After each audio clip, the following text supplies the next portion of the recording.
The 90s was a time of great animation that many people look back on fondly. To say that the 90s belonged to Disney would be an understatement, with the Disney Renaissance beginning in 1989. Such Disney movies included The Little Mermaid, The Rescuers Down Under, Beauty and the Beast, Aladdin, The Lion King, Pocahontas, The Hunchback of Notre Dame,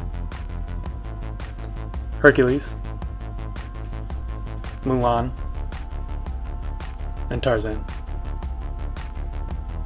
But what did their competition have to offer? In a time where Disney was providing kid-friendly musicals with life lessons learned in a simple way, Warner Brothers produced something a little more daring in The Iron Giant. The film is set in 1957 Maine during the Cold War. Young Hogarth Hughes lives with his widowed mother, who works as a waitress trying to get by. Hogarth wants what any kid would, a friend. His status at school doesn't lend him any help in this department, so he tries to convince his mom to let him get a pet. When that doesn't work out, he stumbles across something that nobody would expect.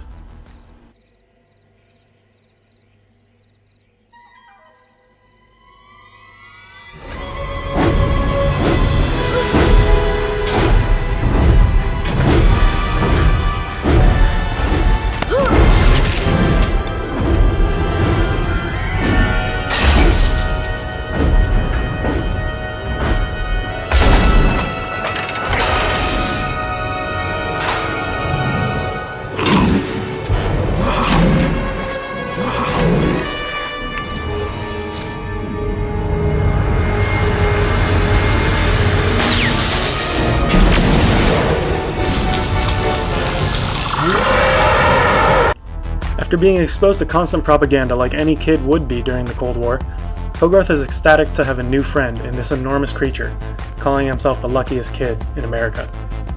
I'll come back tomorrow.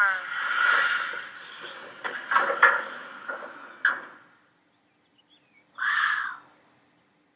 Well, goodbye. No. Me go. You stay. No following. Good. I told you! I'll come back tomorrow! Now stay!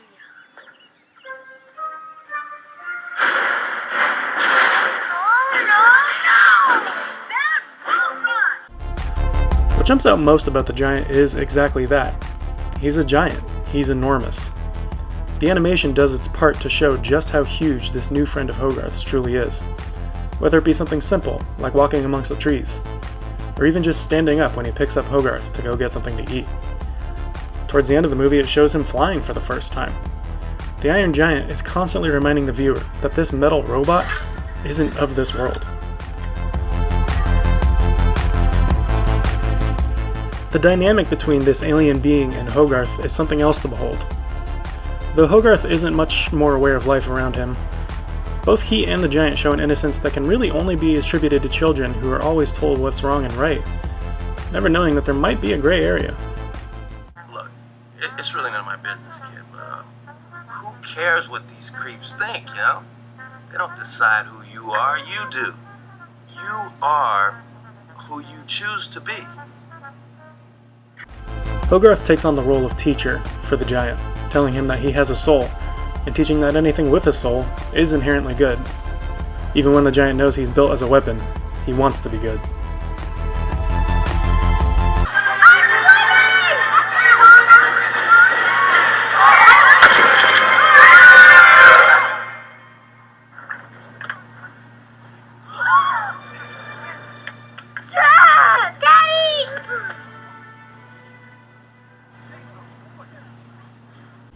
Once he's being attacked, the giant is convinced that Hogarth is dead. He's scared and confused, and if only for a moment, more human than anyone around him. The giant's defense is activated when he is attacked, turning him into an unstoppable force. He does everything he can to avoid this, but he can't help but be angry when he remembers his friend. No, wait!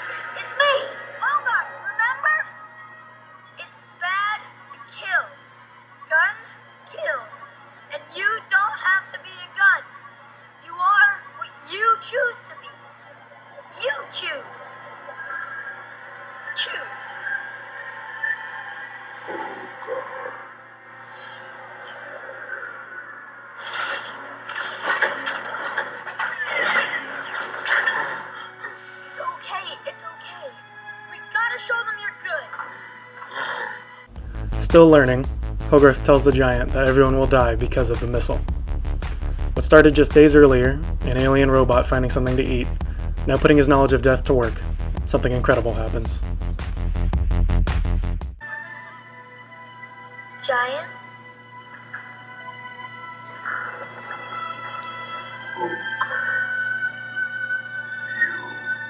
Stay. I go.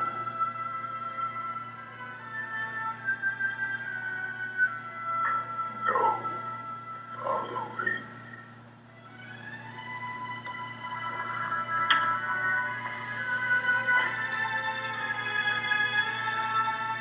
I love you.